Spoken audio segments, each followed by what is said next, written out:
Hello, my name is Ali. I'm a PhD candidate in EC department at the University of Toronto.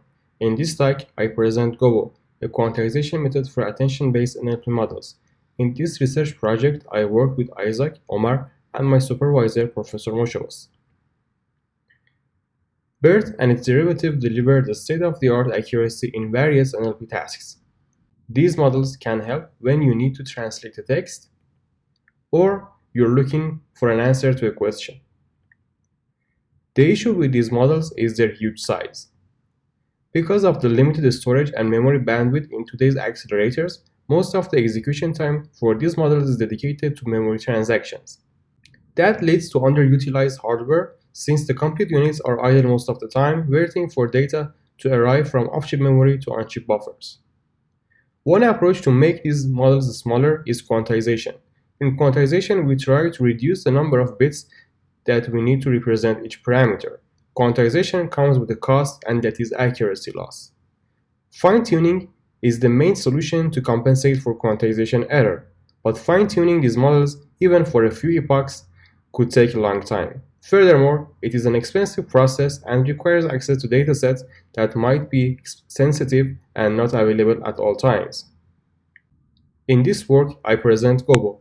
GOBO is a quantization method for attention-based models that compresses these huge FP32 models to only 4 bits with no accuracy loss, and it can further generate models that are 10 times smaller than the original model with less than 1% error during inference. GOBO is a post-training method. It does not require fine-tuning, and it could be quickly employed on top of any out-of-the-box model. Also, GOBO could be applied on top of other model compression methods such as knowledge distillation, offering an extra factor of 10x compression.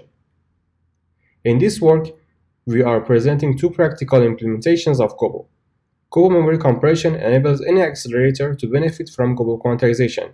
We show GOBO can make TPU 10 times faster and 11 times more energy efficient. Also, Tensor cores could execute these models 4 times faster and 7 times more energy efficient. We also offer a full accelerator design that benefits from GOBO quantization even during computation. We show GOBO accelerator is 6.5 times faster than Tensor cores and is extremely energy efficient.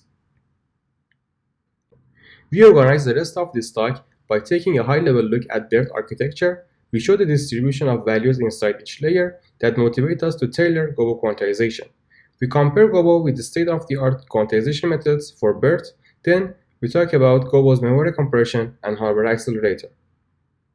BERT works with a sequence of words, or to be precise, tokens. Let's say we have a sentence. For each word in that sentence, we first have a lookup through the embedding tables. The size of this table is about 120 MB for BERT large on-glue dataset. This table provides a 1K vector of FP32 values per each word. Then these vectors are processed inside the model. Model's parameters are the largest fraction of our off-chip traffic. For BERT large models, weights are more than a gigabyte of floating point values, and for the whole process, we do not need to keep more than 2 MB of activations around. Now let's take a look inside the model. For BERT large, we have 24 BERT layers. Each BERT layer is composed of 6 fully connected layers. Each BERT layer accounts for about 50 MB of parameters.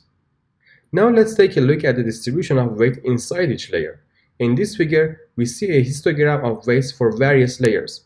Other layers follow the same trend as they follow the sum Gaussian distribution. We separate the weights in two groups: Gaussian weights that account for 99.9% of the total weights, and outliers which account for 0.1% of weights. In GOBO quantization, we quantize the Gaussian weights to 3 bits and keep the outlier weights in their original FP32 representation. This figure helps us to appreciate the importance of outliers. On x-axis, we have a fraction of outliers, and the y-axis, we have the inference error.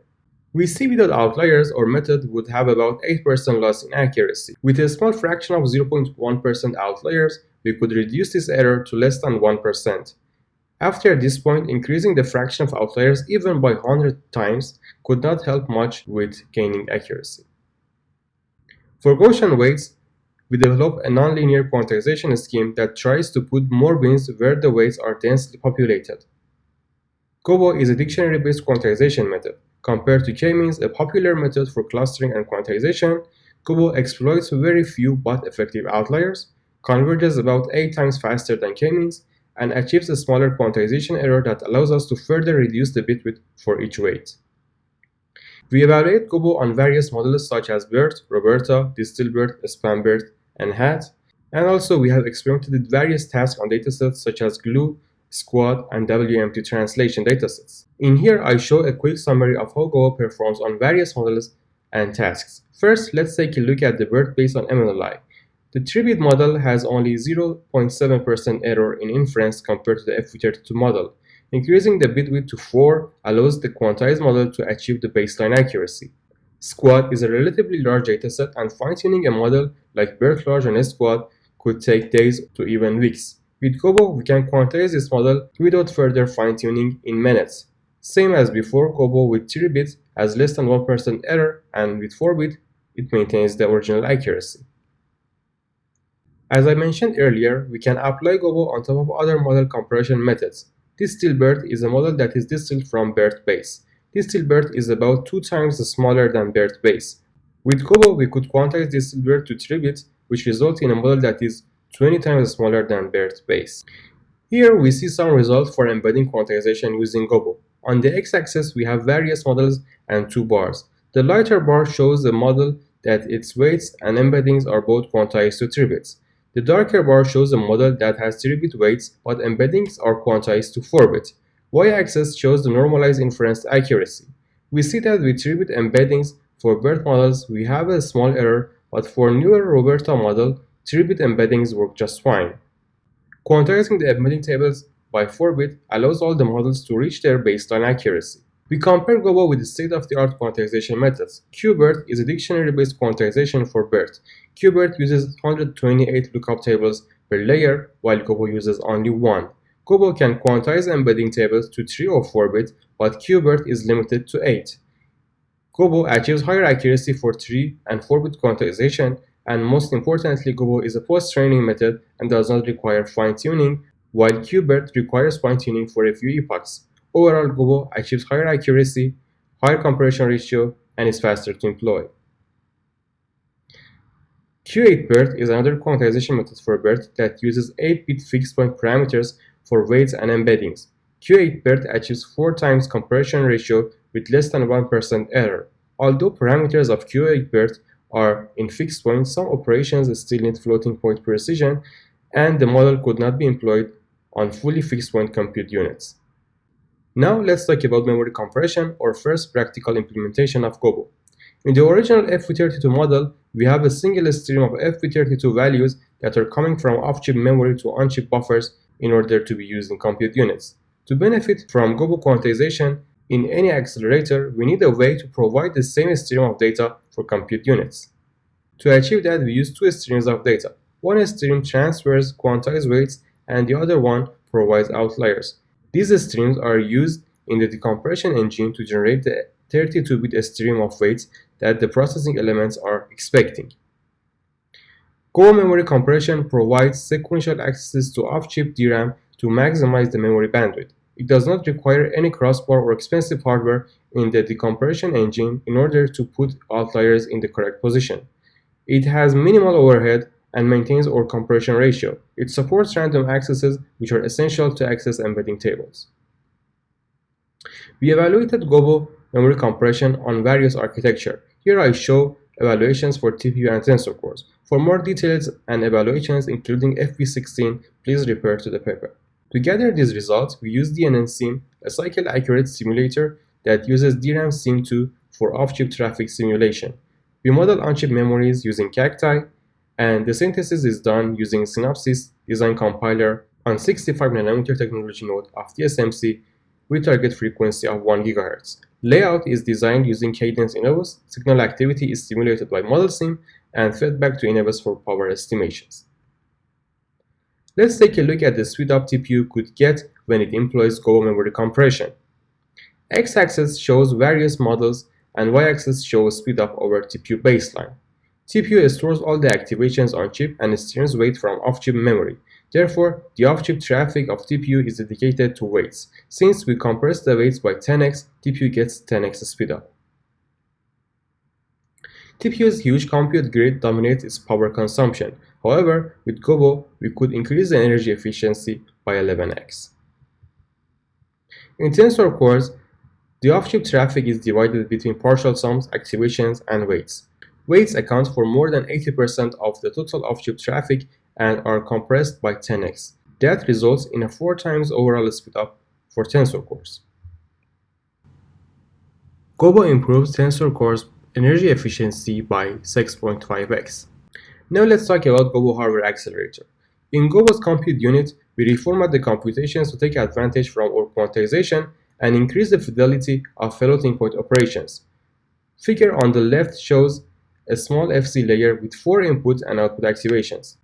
To compute the first output activation, we need to multiply and accumulate inputs with their corresponding weights as shown in the equations you can see on top. Now let's assume we quantize the weights to 2 bins, or 1 bit. W0 and W2 belong to bin 0, and W1 and W3 belong to bin 1. Here we have R0 and R1 as the bin representative values or centroids. The output of the quantized model can be written as shown in here.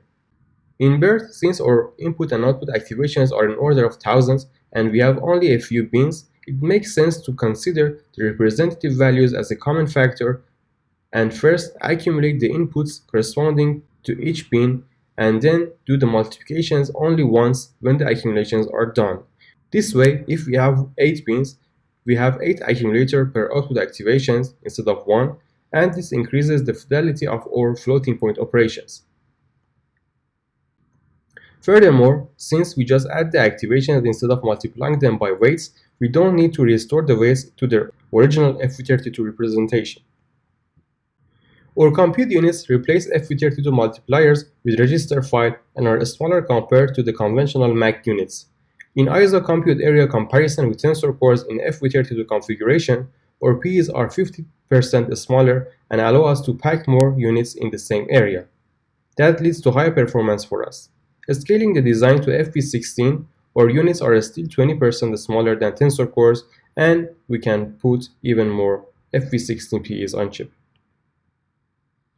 Here we compare GOBO with Tensor cores on FP32 configurations. We can find more experiments in the paper. We use a 2 MB on-chip buffer for both GOBO and Tensor cores. On the x-axis, you can see the various models, and on the y-axis, you can see a speed of our Tensor cores. For small models, our performance is about 7 times higher than Tensor cores. For large models, with this on-chip buffer configuration, GOBO's speedup is limited to only 5.5x.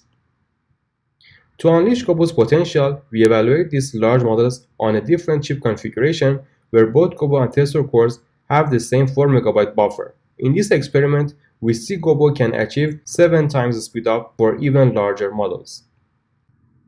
Here we see the energy efficiency of GOBO over Tensor cores.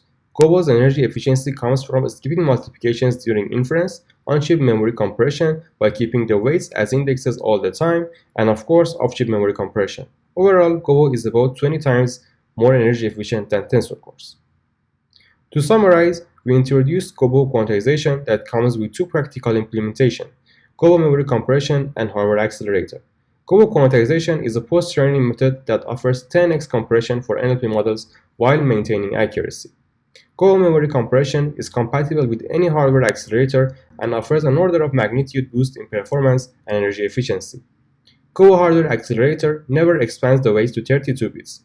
It has smaller P's that allows us to feed more P's on chip to gain performance.